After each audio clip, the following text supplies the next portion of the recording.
but I'm excited, Avi, to see your face, and we're going to begin our live update right now. It's live from Israel with Avi Lipkin, founder of the Bible Block Party, author of many books, very beloved in America and around the world. How you doing there, Avi? Everything fantastic, and very happy to see you. And as usual, a lot of things are happening here in Israel, and we are now in the halfway point between Gaza and Lebanon, or Gaza and Iran, and we're just waiting to see how things develop. Well, there's good reason to be concerned right now with the lack of support from the current administration in America, and what many would say unholy alliances in regards to Iran's proxy war through Hamas and Hezbollah as well. What's the mood on the ground right there in Israel? Well, one of the things they're emphasizing here in Israel is the history of on the one hand, the U.S. supporting Israel, on the other hand, the duplicity of the State Department and sometimes the presidents of the United States. I'll give you just a few examples. For example, in 1948, when Israel declared its independence, President Harry Truman was one of the first leaders of the world to recognize Israel, the Jewish state. But George Marshall and the State Department were fighting Truman tooth and nail. So you have in the American administrations a State Department which is virulently anti-Israel, and on the other hand, you have usually the president who's pro-Israel, and of course these, especially after the Kennedy era, the U.S. military marches in lockstep, or shall I say, the Israeli military marches in lockstep with the U.S. military. What we see now in the American politics is a major contamination taking place because of the Muslim populations in America, which are basically threatening not to vote for President Biden in the re-election in November. And so I don't know if it's fair to say that President Biden, on the one hand, is helping Israel in many ways, and on the other hand, he's hurting Israel by supporting the Muslims. And I'll give you an example. And let's cut to the chase. Iran has been developing nuclear weapons. U.S. presidents in the past were saying that we will not allow Iran to go nuclear. We will not allow Iran to have nuclear weapons. Well, the Iranians today, it is estimated, have 1, 2, or 3 nuclear bombs already. The Iranians want 12 nuclear weapons. Israel cannot wait any longer. And the idea was that we were relying on the United States. The United States is declaring we will not allow Iran to have nuclear weapons. Well, how do you do that? So the Democratic Party is saying, oh, we'll negotiate with them. That's very funny. Well, Israel cannot go with that. So last week, with the elimination of a top Iranian Revolutionary Guard commander, the commander, who was taken out in the strike. Of course, Israel doesn't want to say that it did it, but I'm thinking to myself, well, I don't think the United States did it, But so Iran immediately said, oh, we're going to counterattack. We're going to do this and we're going to do that. And all of a sudden, what do we hear? Now, I don't know if this is true, but this is in the Israeli media, that President Biden made a deal with Iran. Don't attack Israel. And if you don't attack Israel, we shall not back Israel if Israel comes to attack you. I don't know if you understand where this is going. Yeah, I do. It sounds like a similar alliance that Russia has made with Iran. So now we are supposedly fighting the Russians in a proxy war with Ukraine, trying to help them. And of course, aligned with Russia in some way, indirectly with the treaty they already have with Iran. Well, the Biden administration wants to be, in spite of the war with the Ukraine, the Biden administration wants steady oil prices. What is Ukraine doing? Ukraine is attacking refineries in Russia and cutting back the production capabilities of the Russians. So Biden doesn't like that. Biden wants the Russian oil on the market. I mean, the things that are upside down. On the one hand, Biden is helping the Ukrainians fight the Russians. On the other hand, Biden is helping the Russians economically. Well, so we have a problem with Iran that they could nuclearly destroy Israel in a few months or a few weeks. Israel knows that we are in an existential danger. Biden doesn't care. The Democrats don't care because the only thing that matters is the elections in November. Well, you just might as well say Obama. The person in the place of Biden has no better of an idea, than a hired actor. This is Obama's third term. If you don't know that, folks, I can't even pray for you to wake up. And of course, with the United States saying that Iran will not have a nuclear weapon, when John Kerry himself, even during the Trump years, was over there frequently trying to help them skirt UN inspections. What else is to be, assumed than the fact that this administration has already been in bed with Iran? Well, I have to remind everybody that my beautiful wife Rachel, of 55 years, monitored the Arabic language broadcasts of our neighbors, and during the Obama administration, there was now whoever is watching this show doesn't know what I'm talking about, so I'm going to try to explain it in a way people understand. My wife is formerly from Egypt.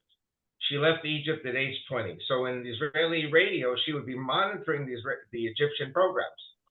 So there was a time before the Arab Spring, so-called, that Ahmed Abulghaid, the foreign minister of Egypt, was on TV, Egyptian TV Channel 3, debating with the Muslim Brotherhood leaders who were attacking him and attacking Mubarak and saying such and such and such. And Ahmed Abulghaid was very calm, and he looked at these Muslim Brotherhood leaders and said, I have to tell you something. Obama was just here in Cairo. This was in January 2009. Right. Where he said, "I'm one of you," in Arabic, by the way. Yeah. Exactly. And Obama told me, he said, "Don't worry about Israel. I, President Obama, am a Muslim, and I will destroy Israel." So Ahmed Abulghaid said to the Muslim Brotherhood guys, he said, "So cool it, you guys, because the U.S. is going to destroy Israel. The U.S. is going to do it for us." And the Saudis, of course, were boldly proclaiming they would have a Muslim in the White House. That was Obama. Yeah, of course they did. They gave Harvard $30 million. Hadn't heard about that, have you, folks? Multiply Harvard by 1,000 universities that have received $30 million. Because that's the going fee. And they come to the States. They have about 500 Muslim men with student visas brought in legally. At the universities, they help teach or tutor the American. Then, of course, they fall in love, and the girls fall in love. The Muslim men use these Christian or Jewish women, marry them, have children, and of course the children are Muslim because they go by the religion of the father.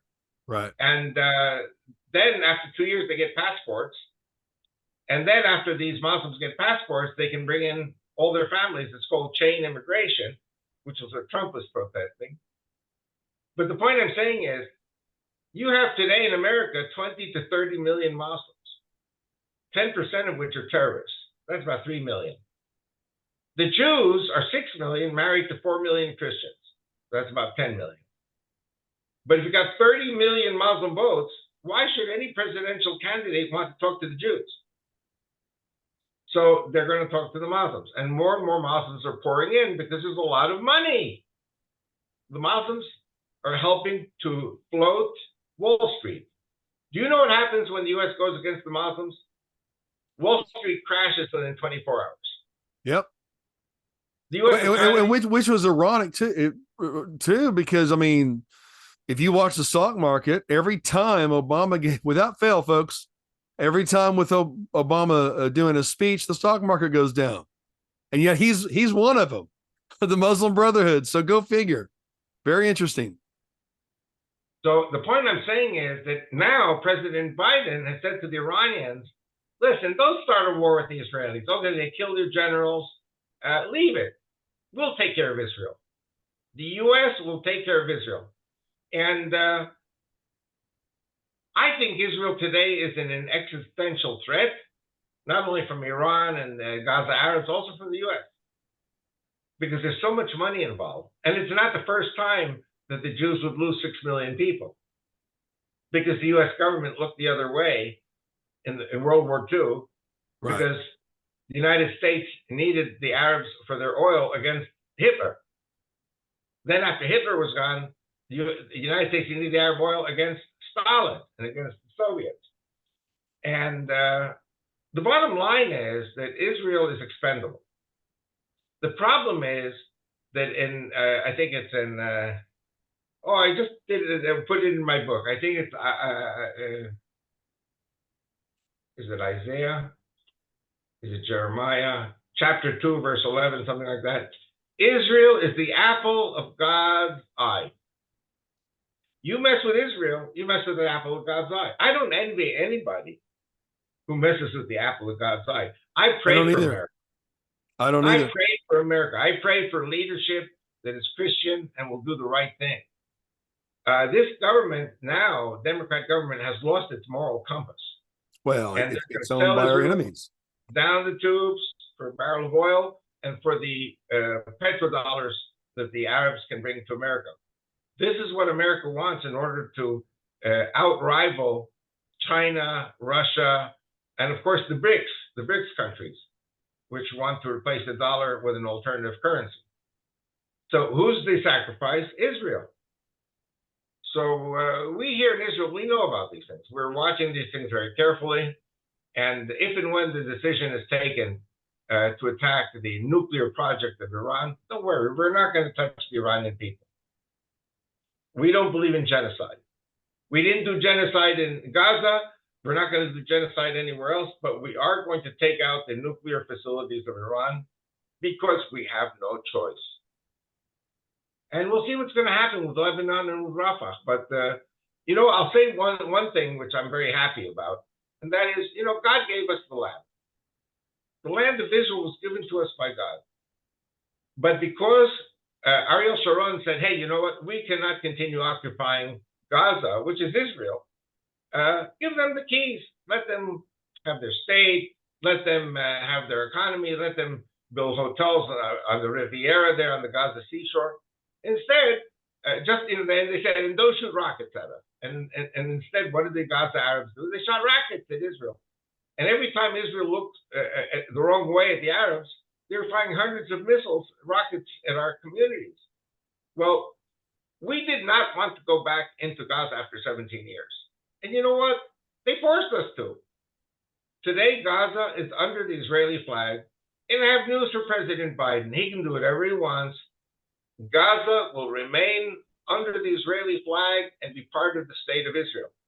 Will we reestablish Jewish communities that were uprooted, thinking if we uprooted settlements, we'd have peace? We broke war. So this time we're not going to be stupid, because when you're stupid and you make the same mistakes over and over again, you're not just stupid, you're crazy. Exactly. Crazy. And if you're willfully stupid, isn't that the equivalent of just plain evil?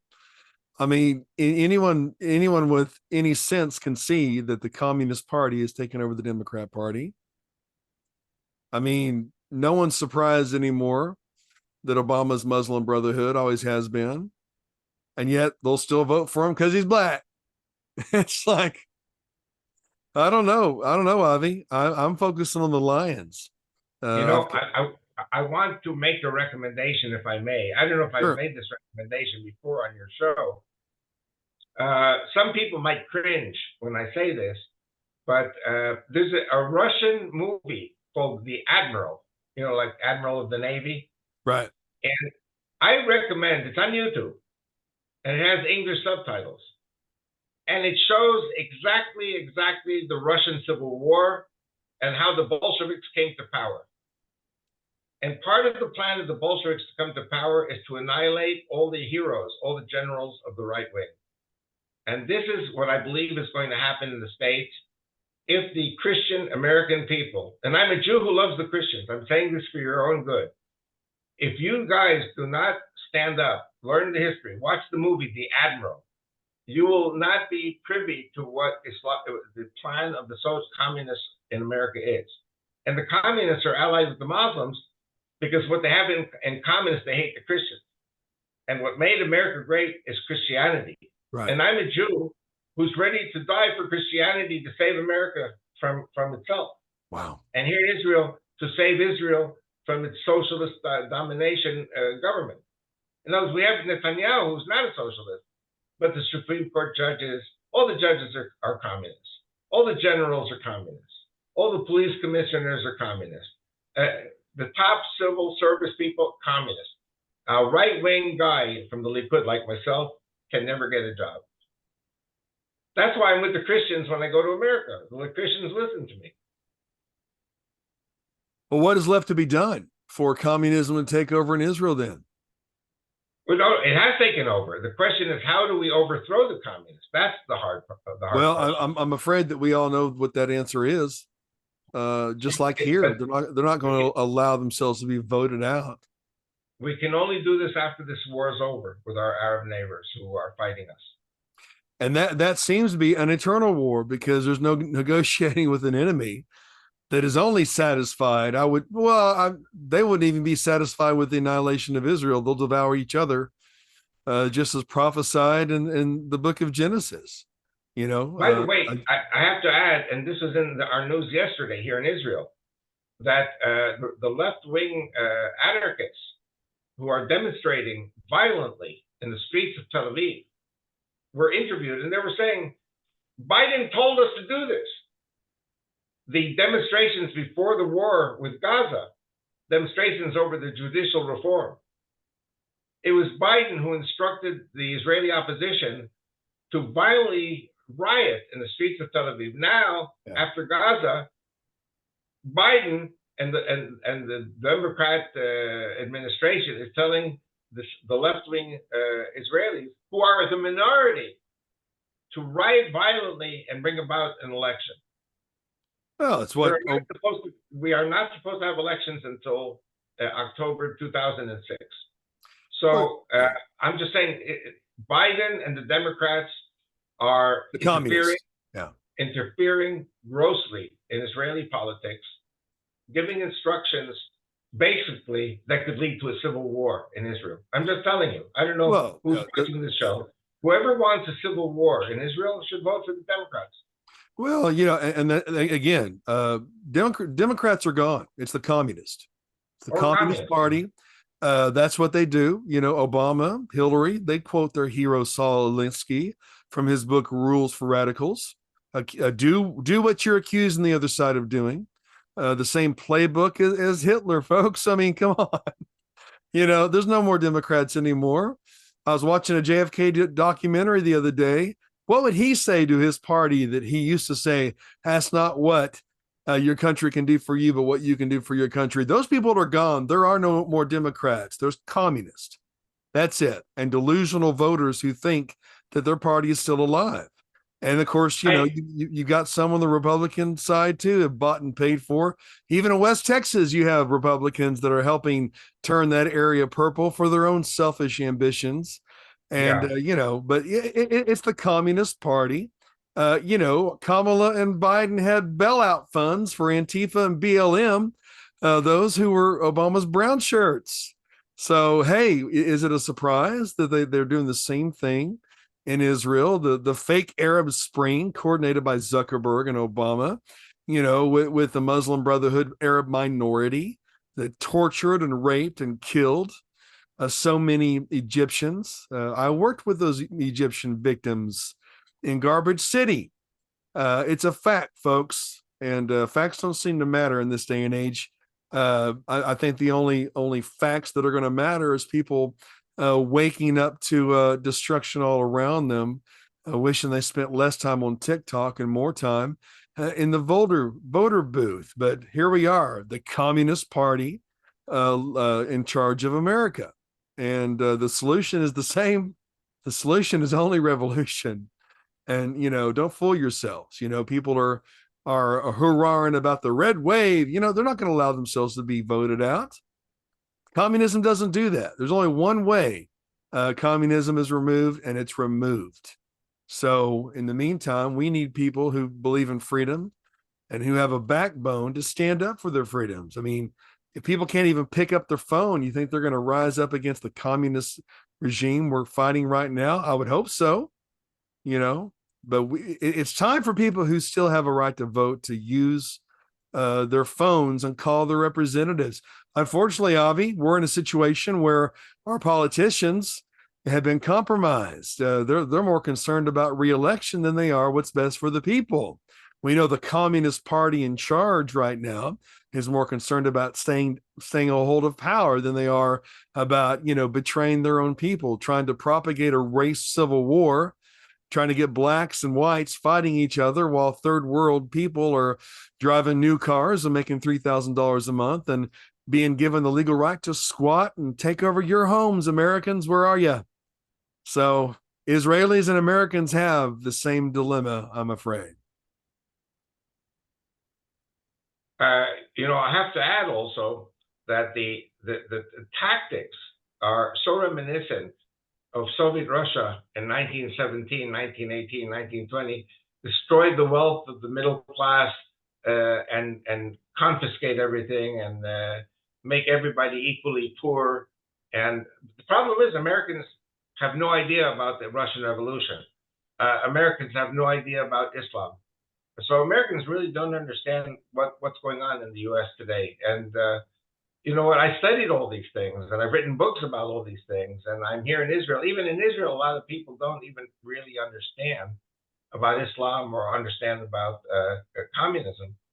So it's a very, very depressing and very frustrating thing when you know the truth and you're trying to get the truth out, and very few people listen. That's one of the reasons why I value GLC so much, because you guys have always been with me. I remember 2 months before 9/11, I was there with Tommy and Al. I said, they're going to blow up your World Trade Center in New York City. And everyone said, no, that's hate speech, that's racist speech. Then afterwards they said, oh, Avi's a prophet, Avi's a prophet. I said, I'm not a prophet. I just listen to my wife. Well, she's intelligent. Jeremiah, the prophet, he was telling the truth. They didn't want to listen. Avi, there's people who don't know, but care. There's people who don't know and don't care. There's people who know and don't care. We're the people who want to know and care. That's who I'm focused on. There are people who know and they don't want anyone else to know. So they do care, but they care that you do not know what's really happening.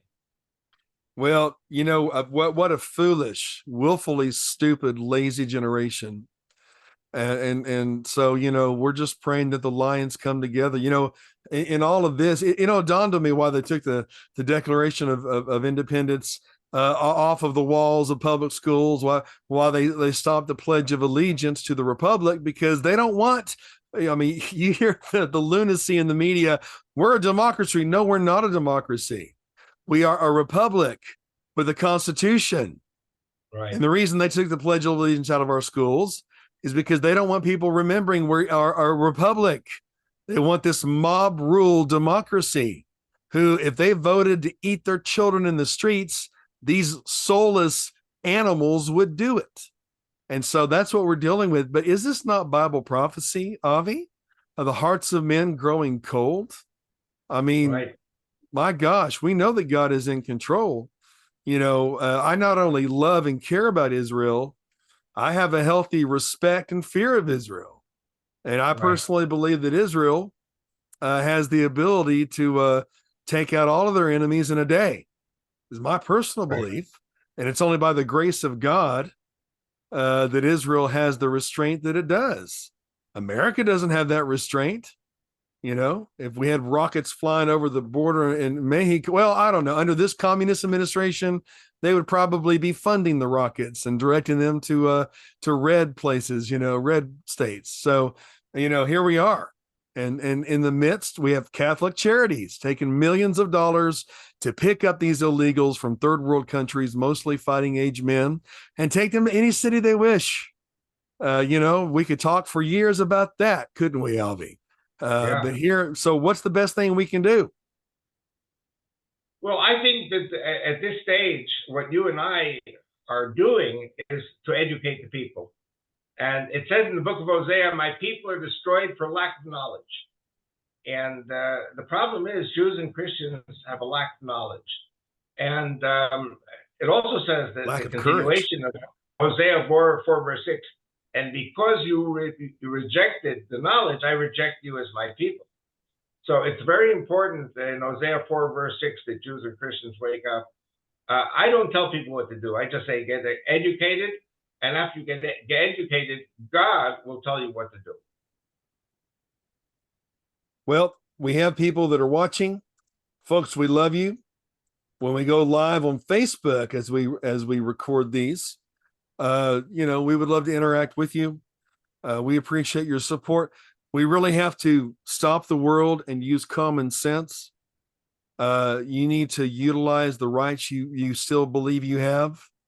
You know, put pressure on your local politicians to oppose the Communist Party that is leading this country right now. And you may think they're the minority, but the Nazis were the minority too in Germany. Right. We can no longer accuse Germany of ignorance or whatever, because we're doing the same exact thing. You know, Right. ironically, being a Sovietologist, where do you think Putin is and Russia is and all this? I mean, hey, I wouldn't be surprised if there was a poll that scored him higher than the communist leader we have right now. Well, you have to remember that Russia has been the same autocratic way that it is now for 1,000 years. Right. Putin is very much in character of the Russian people.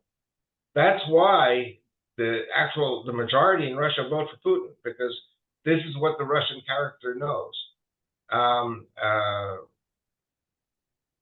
You know, I used to believe that people would rise up against Putin because of the invasion of the Ukraine, because, you know, Ukraine wants to be Western, Russia wants to be Western, but the Russian mentality is not a Western mentality, and the Russian mentality does not like it when any of these East European countries become Western in their mentality.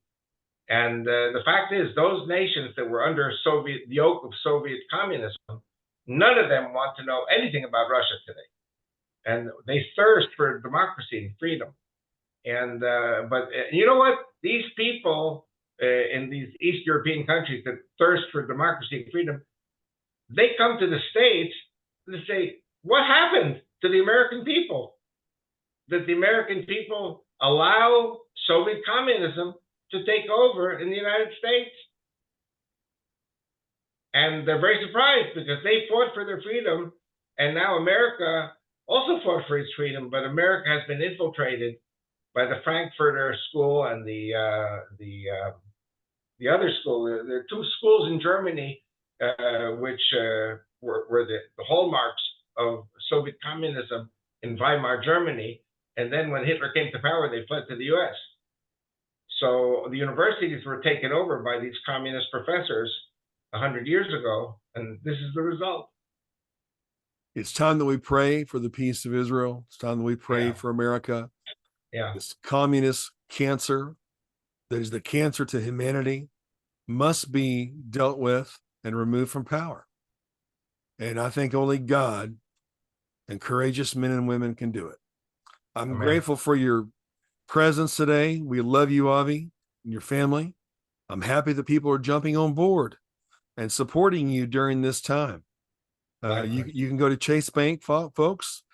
Dennis Avi Lipkin. You can support his work and stand with him, because we're stronger when we stand together. Thank you for joining me today, Avi. Can't wait until next time, brother.